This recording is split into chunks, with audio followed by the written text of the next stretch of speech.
Oi, bem-vindo ao dia 29 da nossa jornada de leitura bíblica Mostra-nos o Pai. E estamos hoje no capítulo 14 e 15 de Êxodo e também Provérbios 15, dos versos 16 até 33. E nós estamos agora vendo que o povo saindo do Egito. Depois, né, que o povo saiu do Egito, o faraó, tipo, ele caiu em si, falando: calma, e agora? Quem que vai trabalhar para nós? O povo não quer trabalhar, né? Ah, vou te contar, viu? Então, no capítulo 14, no verso 4, nós lemos: então, o Senhor avisando Moisés, né? Primeiro, o Senhor avisando Moisés, dizendo o seguinte: é, vamos começar do verso 1, vai. Disse o Senhor a Moisés: diga aos israelitas que mudem o rumo e acampem perto de Pi-Hairote, entre Migdol e o mar. Acampem à beira-mar, de frente a Baal-Zefon. O faraó pensará que os israelitas estão vagando confusos, cercados pelo deserto. Então endurecerei o coração do faraó e ele os perseguirá toda a vida. Todavia, eu serei glorificado por meio do faraó e de todo o seu exército, e os egípcios saberão que eu sou o Senhor. E assim fizeram os israelitas. Então, fica aí na sua cabeça que o Deus mandou eles acamparem à beira-mar. Deus nunca manda a gente fazer nada por um acaso, só porque, eu tô sem nada para fazer, deixa eu irritar o povo. Não. Tinha um motivo para eles acamparem à beira-mar. Por quê? Porque o faraó, verso 5, contaram ao rei do Egito que o povo havia fugido. Oxi, a loucura, né? O povo havia fugido. Ele mandou o povo embora, o povo foi. Mas, né, sabe como que é a fofoca. Então o faraó e os seus conselheiros mudaram de ideia e disseram: o que foi que fizemos? Deixamos os israelitas sair e perdemos os nossos escravos. Então o faraó mandou aprontar a sua carruagem e levou consigo o seu exército. Levou todos os carros de guerra do Egito, inclusive 600 dos melhores destes carros, cada um com oficial no comando. O Senhor endureceu o coração do faraó, rei do Egito, e este perseguiu os israelitas que marchavam triunfantemente. Maravilhosos. Os egípcios, com todos os cavalos e carros de guerra do faraó, os cavaleiros e a infantaria, saíram em perseguição aos israelitas e os alcançaram quando estavam acampados aonde? À beira-mar, perto de Pi-Hairote, defronte de Baal-Zefon. Verso 10, ao aproximar-se o faraó, os israelitas olharam e avistaram os egípcios que marchavam na direção deles, e aterrorizados clamaram ao Senhor. Disseram a Moisés: foi por falta de túmulos no Egito que você nos trouxe para morrermos no deserto? O que você fez conosco, tirando-nos de lá? Nossa, povo ingrato, hein? Vou te contar. O povo que estava clamando por libertação já está começando a mudar de ideia. Esse povo me irrita.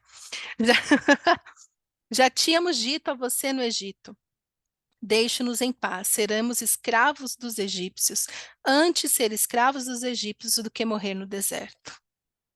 Te contar, viu? Olha, Deus não mandou um raio nesse povo, porque Deus é bom. Verso 13: Moisés respondeu ao povo: não tenham medo. Fiquem firmes e vejam o livramento que o Senhor trará hoje, porque vocês nunca mais verão os egípcios que hoje vêm.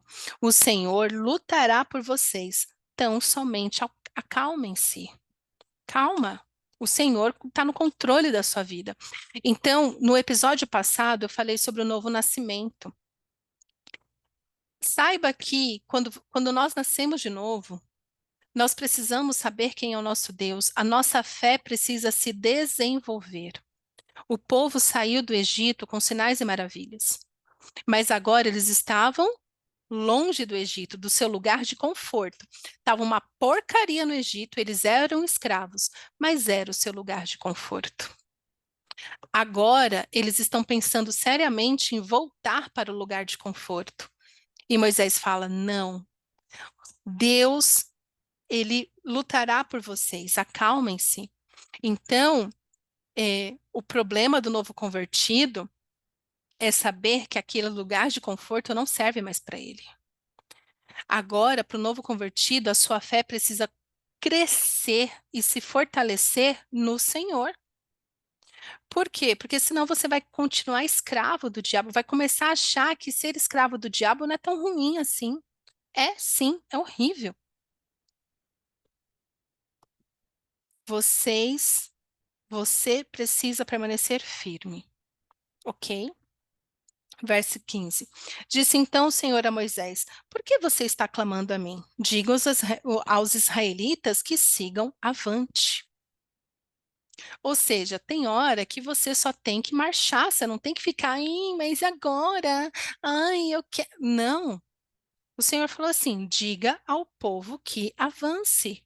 Ou seja, faça a sua parte, que eu faço a minha.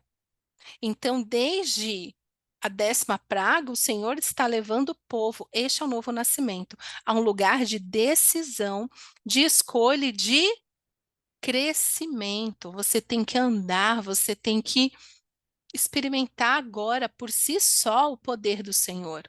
Até aqui o Senhor manifestou o seu poder, você pode ter visto externamente, você viu tudo acontecer, mas agora o milagre começa a acontecer na sua casa, como foi a Páscoa, e agora individualmente, quando você levanta aí, marcha.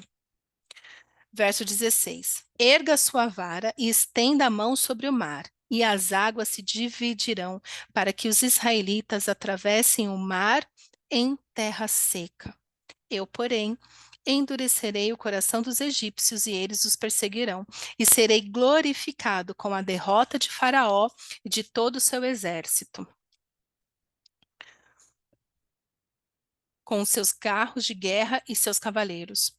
Os egípcios saberão que eu sou o Senhor, quando eu for glorificado com a derrota do Faraó, com seus carros de guerra e seus cavaleiros.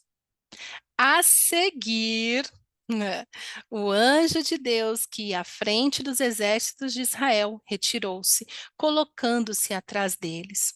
A coluna de nuvem também saiu da frente deles e se pôs atrás, entre os egípcios e os israelitas. A nuvem trouxe trevas para um, que coisa linda! E luz para o outro, de modo que os egípcios não puderam aproximar-se dos israelitas durante toda a noite, porque agora eles estavam protegidos pelo Deus de Israel. Aleluia! O Senhor nunca vai te mandar para o deserto, nunca vai te colocar no mar para você morrer afogado. Saiba quem é o seu Deus. Porque é o Senhor que traz confusão sobre os seus inimigos, é o Senhor que derrota todos os nossos inimigos. Permaneça na obediência ao Senhor e você viverá como o povo viveu esse milagre. Ai, eu queria muito ver isso. Gente, essas perguntas, se você pudesse viver um tempo bíblico, qual que seria? A travessia do Mar Vermelho, por causa disso aqui, ó. Então Moisés estendeu a mão sobre o mar, e o Senhor afastou o mar e o tornou em terra seca. Tá? Tem povo aí, os incrédulos ateus, que fica falando, ai, mas é porque a maré baixou, aí eles andaram assim, assim, assado, e blá, blá, blá. Cala a boca, não vem. Se você não crê, o problema é teu. Eu sei do que meu Deus é capaz de fazer milagres. Oxente, é terra seca. Não foi com aguinha batendo no pé, não. Terra seca. Aleluia. Com um forte vento oriental que soprou toda aquela noite. As águas se dividiram e os israelitas atravessaram pelo meio do mar em terra seca, tendo uma parede de água à direita e outra à esquerda. Gente, você já imaginou isso? O que é uma parede de água? De você enfiar a sua mão assim, tem água, e você tira a mão, ela fica ali, ó, uma parede de água, de um lado e de outro. Que extraordinário, Senhor, que extraordinário! Tu és maravilhoso, Senhor, poderoso. Ai, fico empolgada, fico empolgada. Verso 23. Os egípcios os perseguiram e todos os cavalos, carros de guerra e cavaleiros do faraó foram atrás deles até o meio do mar. No fim da madrugada, do alto da coluna de fogo e de nuvem, o Senhor viu o exército dos egípcios e os pôs em confusão. Fez que as rodas dos seus carros começassem a soltar-se, de forma que tinham dificuldade em conduzi-los. E os egípcios gritaram: Vamos fugir dos israelitas. O Senhor está lutando por eles contra o Egito. Aí eu me pergunto, querido, tu chegou aqui para concluir isso? Pensei que já tinha ficado claro, mas havia um propósito do Senhor, sempre tem. Seus propósitos são muito maiores do que os nossos. Seus pensamentos são insondáveis e Deus faz tudo perfeito. Verso 26. Mas o Senhor disse a Moisés: Estenda a mão sobre o mar, para que as águas voltem sobre os egípcios, sobre os seus carros de guerra e sobre os seus cavaleiros. Moisés estendeu a mão sobre o mar, e ao raiar do dia, o mar voltou ao seu lugar. Quando os egípcios estavam fugindo, foram de encontro às águas, e o Senhor os lançou ao mar. As águas voltaram e encobriram os seus carros de guerra e os seus cavaleiros. Todo o exército do faraó que havia perseguido os israelitas mar adentro, ninguém sobreviveu. Lembra que eu falei que nenhum pecado fica impune? Essa certeza que a leitura bíblica me dá. No mesmo lugar onde eles afogaram os filhos, as crianças recém-nascidas de Israel, neste mesmo lugar agora, eles morriam afogados.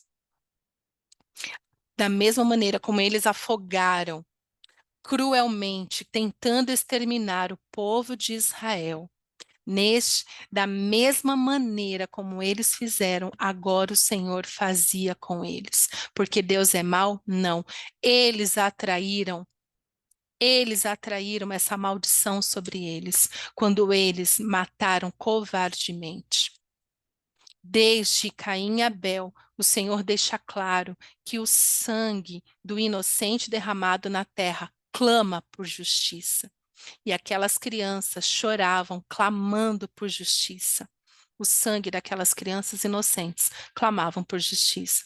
E a justiça se completou aqui, ó.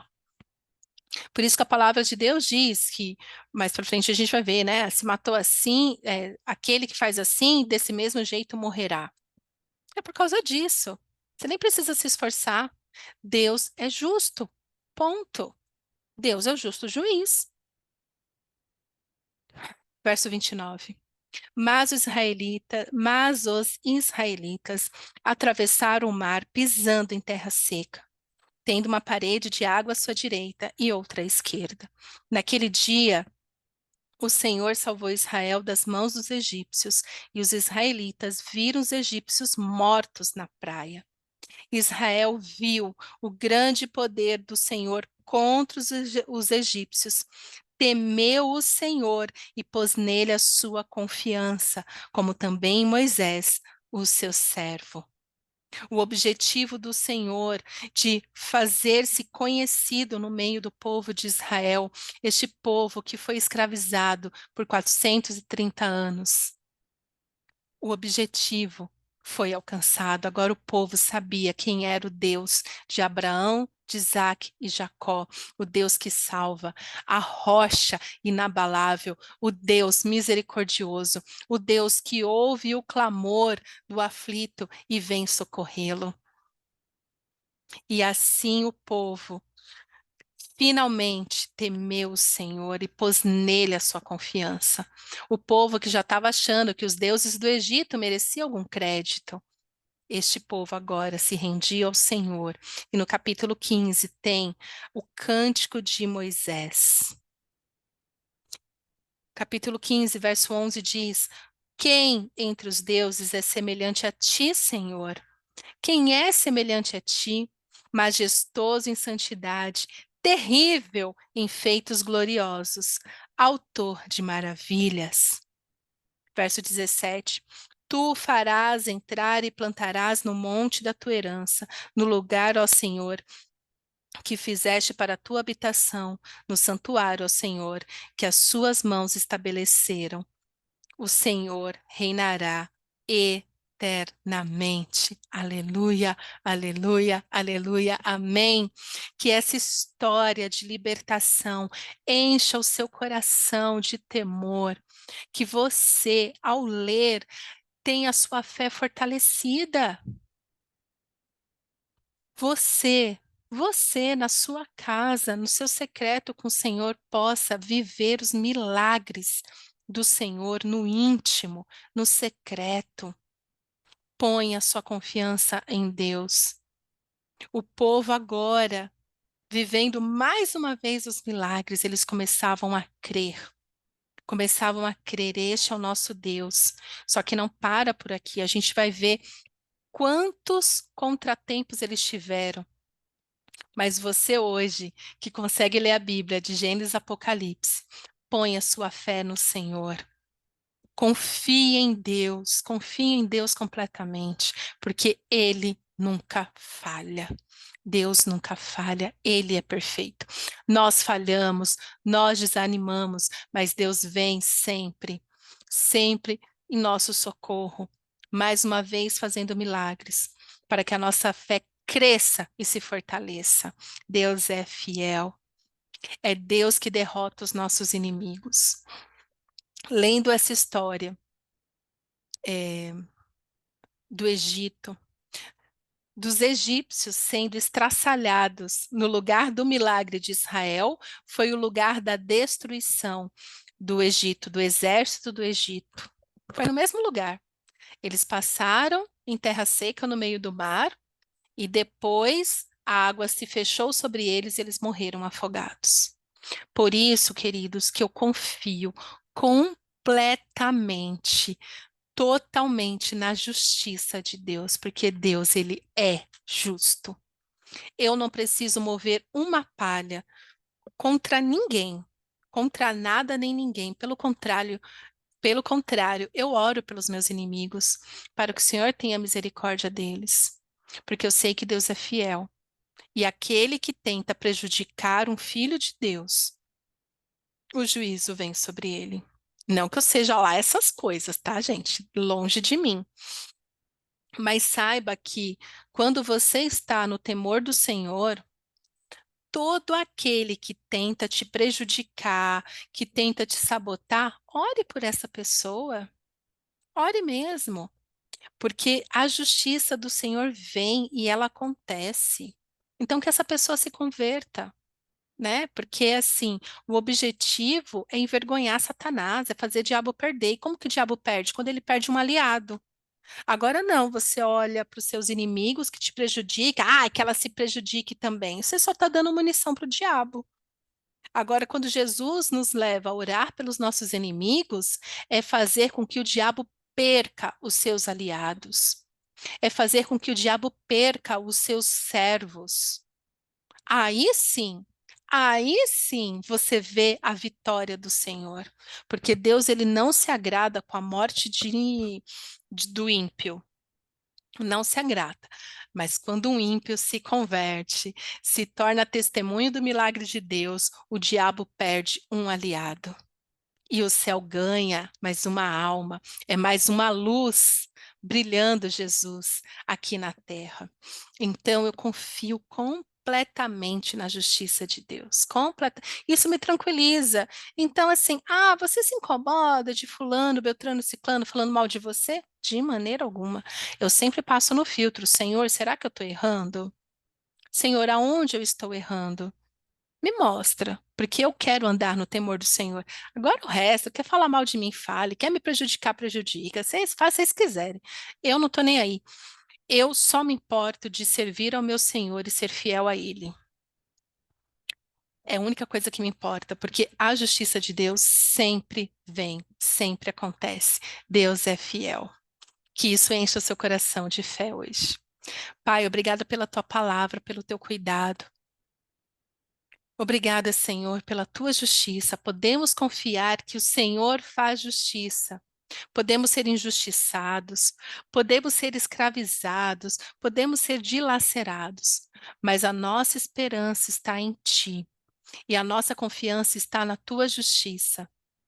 Tu és a nossa justiça. Tu és o nosso Senhor, o nosso Salvador. Descansamos na certeza de que é o Senhor que cuida de nós e derrota todos os nossos inimigos, para honra e glória do teu nome. Te agradecemos e oramos em nome de Jesus. Amém.